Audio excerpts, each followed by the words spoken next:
कहा गया है कि अभी तक के जो मेरे एक्सपीरियंसेस रहे हैं जर्नलिज्म के काम करते हुए, वो मैं आप सभी के साथ शेयर करना चाहती हूँ।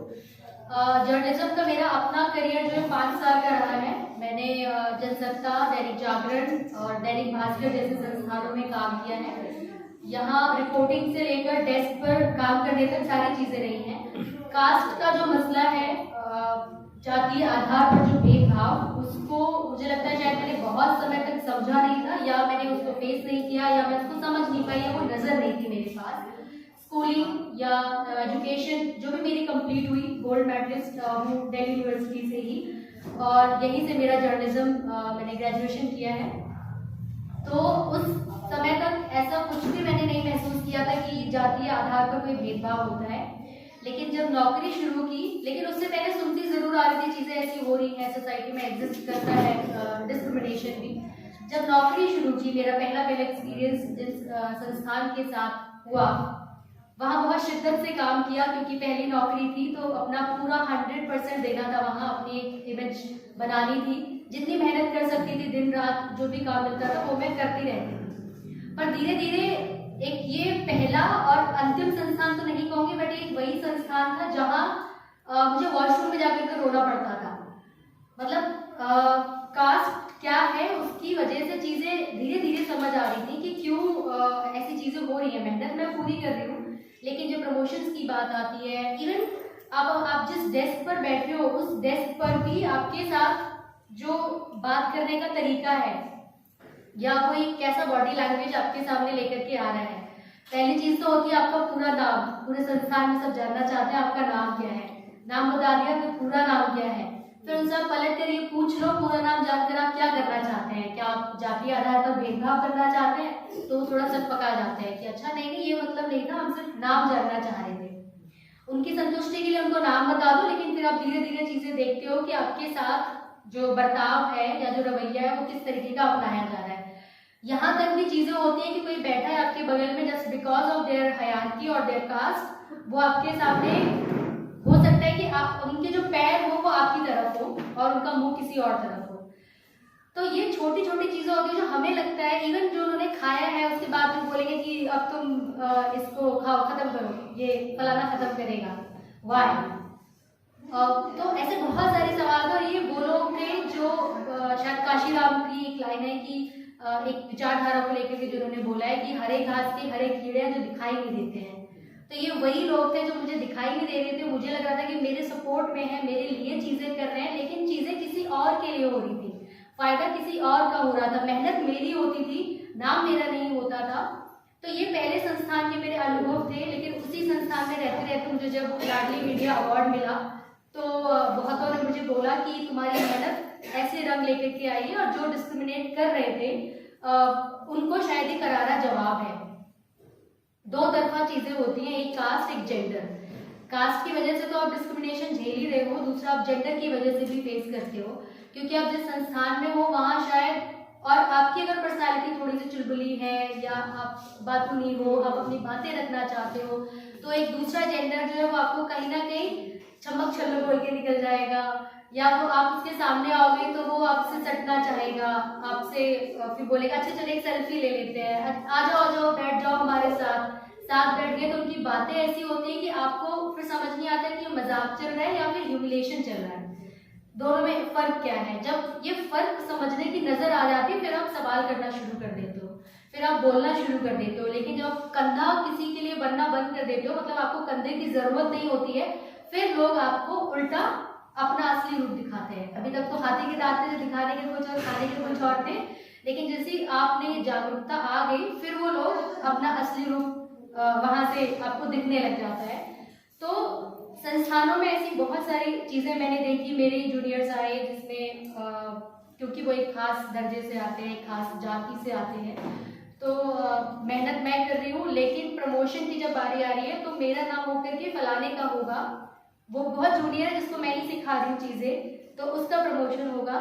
और ये वो लोग बातें करते हैं जो इस पूरे भेदभाव को समझते हैं अच्छी तरीके से, लेकिन वो चालाकी से खेलते हैं, दिखाने के लिए हम आपके फेवर में काम कर रहे हैं, इसलिए उसको हम वो करते हैं। मतलब फिर यहाँ से चीजें समझ में आई कि शोषण के भी दो तरीके हैं। पहला बहुत प्यार मोहब्बत के साथ किया जाना, दूसरा गाली दे करके मारपीट करके किया जाना। तो इस 5 साल की जर्नी में मैंने दोनों तरीके के डिस्क्रिमिनेशन को फेस किया है, जहाँ गाली लेकर के भी काम किया था और बहुत प्यार मोहब्बत से रात को 1 बजे 2 बजे तक भी काम किया है। और जर्नलिज्म जैसी जो फील्ड है वहाँ वैसे भी टाइम का और कोई ऐसा है नहीं बंदिश की संस्थान या समय के साथ बंद करके आप काम कर रहे हो, आपका अपना जज्बा है इसलिए आप कर रहे हो। तो जाति के मसले पर चीजें धीरे धीरे समझ आई, जब उनके बारे में बोलना शुरू किया तो उसका जो रिवर्स डिस्क्रिमिनेशन है या जो उसकी रिवर्स चीजें वो भी फेस करनी पड़ी और शायद कर भी रही हूँ। और जब आप बोलने लग जाते हो इन सारी चीजों पर तो फिर आपको ये भी कम मिल जाता है कि आप खास उसकी बात करते हो, आप सिर्फ भेदभाव की बात करते हो या आप बांटने की बात करते हो। तो उस सोच में आप आना वो भी थोड़ी सी प्रॉब्लम हो जाती है, खुद को संभाल पाना। फिर ऐसे में एक दूसरा ऑल्टरनेट आपको क्या मिल रहा है जहाँ जाकर के आप अपनी बात को अपने तरीके से कह पाए, तो वो ऑल्टरनेट्स खोजना, ऐसे लोगों को खोजना वो भी एक टास्क हो जाता है। दूसरी चीज में जेंडर की जब बात करती हूँ, जेंडर डिस्क्रिमिनेशन की, मैंने करीब 300 से या 400 के आसपास महिलाओं का इंटरव्यू किया है जो अलग अलग फील्ड की रही हैं। उसमें भी जाति, उसमें भी महिला, उनके भी अलग अलग अनुभव हैं, अलग अलग दर्द हैं, मतलब इतनी सारी कहानियां हैं। मुझे नहीं लगता कि मेरा कोई भी एक दिन ऐसा रहा इन 5 सालों में जिस दिन मैंने किसी औरत का रोना ना सुना हो। हर दिन एक कहानी ऐसी होती थी मेरे पास जिसमें उसके आंसू होते थे और शायद बहुत रातें मेरी ऐसी निकली हैं, मैं सो नहीं पाई हूँ, बहुत डिस्टर्ब रही हूँ। जब उनका रोना बार बार सुनाई आने लग जाता है, आप सो रहे हो और अचानक से दिन भर में चीजें हुई हैं उनको वो याद आती है, तो आपको लगता है कि चीजें कितनी खराब हैं और उनको आप कैसे बदलोगे। फिर तीसरी चीज मुझे जो लगता है कि पिछले 2.5 दशक में, पिछले 25-26 सालों में जिस तादाद में लड़कियों की सोच समझ में परिवर्तन आया है, उस तादाद में लड़कों की सोच समझ में परिवर्तन नहीं आया है। और कहीं ना कहीं जो ऐसे मंच हैं, चाहे वो महिला अधिकारों की बात करते हो, चाहे वो संगठन हो, चाहे वो विचार हो, चाहे वो किताबें हो, साहित्य हो, कुछ भी हो, वो ज्यादातर फेमिनिज्म और फेमिनिज्म मतलब औरत की बात करते हैं। हमने औरत को तो अवेयर कर दिया है, वो अपने राइट्स के बारे में जानती हैं, वो अपनी बात को बोलना जानती हैं, लेकिन प्रॉब्लम दूसरी तरफ से अब आ रही है। औरत जागरूक हो गई है, वो अपनी बात रख रही है और वो बहुत कुछ अपने बारे में जान रही है, अपनी बॉडी के बारे में, अपने काम के बारे में, अपने शरीर पर उसका नियंत्रण, उसकी कमाई पर उसका नियंत्रण, बहुत सारी चीज़ें जान रही है और समझ रही है। लेकिन जो दूसरा जेंडर है, जब हम जेंडर समानता की बात करते हैं तो उसमें पुरुष कहाँ है? जब हम घरेलू हिंसा से लड़ने की बात करते हैं तो उसमें पुरुष कहाँ खड़ा है?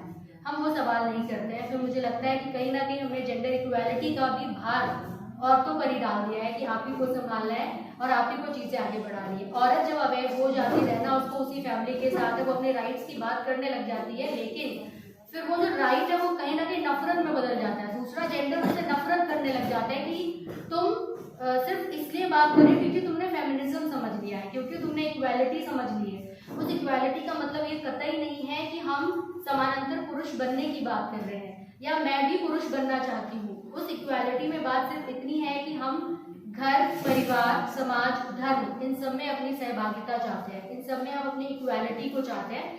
बात सिर्फ इतनी सी है, लेकिन वो शायद चीजें समझ नहीं आ पा रही और यही वजह है कि जो नफरत की चीजें हैं, मतलब पुरुषों को हम कहते हैं कि उन्होंने लव मैरिज या लिव इन रिलेशनशिप में रहना तो सीख लिया है, लेकिन इक्वालिटी की बात या जो उनके भीतर की मर्दानगी, जिसको मैं आक्रामक मर्दानगी कहती हूँ, जो उनको सिखाती है कि पुरुष बलवान है, पुरुष शक्तिमान है, पुरुष बेहतर है, पुरुष बुद्धिमान है, पुरुष सब कुछ है, लेकिन इक्वालिटी शायद उनको नहीं समझा पाती है। और शायद यही वजह है कि हम इक्वालिटी की बात कर रहे हैं, इक्वालिटी की तरफ बढ़ रहे हैं, लेकिन हमें दूसरे जेंडर को भी अपने साथ शामिल करना पड़ेगा, या ऐसे जो सेंसिटाइजेशन के इवेंट्स हैं, प्रोग्राम्स हैं, उसमें उनकी सहभागिता को अगर बढ़ाया जाए, इस नज़र से नहीं कि हमें तुमसे बदला लेना है या हमें रिवर्स डिस्क्रिमिनेशन करना है, इस नज़र से कि हमें आपकी ज़रूरत है। और अगर एक परिवार में दोनों जेंडर काम करते हैं, दोनों जेंडर को बराबर चीज़ें मिलती हैं, तो उस घर की फाइनेंशियल कंडीशन खुद ब खुद ठीक होने लग जाती है। और फिर परिवार ही वो इकाई है जो धीरे धीरे समाज, मोहल्ला और फिर देश तक पहुंचती हैं चीज़ें। तभी ये देश हम अमृतकाल में बेशक है, अमृतकाल की हम बात बेशक कर रहे हैं, लेकिन अमृतकाल शायद आएगा तब जब हम घर से, घर की छोटी इकाई से इक्वालिटी और सेंसिटाइजेशन की बात करेंगे। बस मुझे इतना ही कहना है। Thank you so much.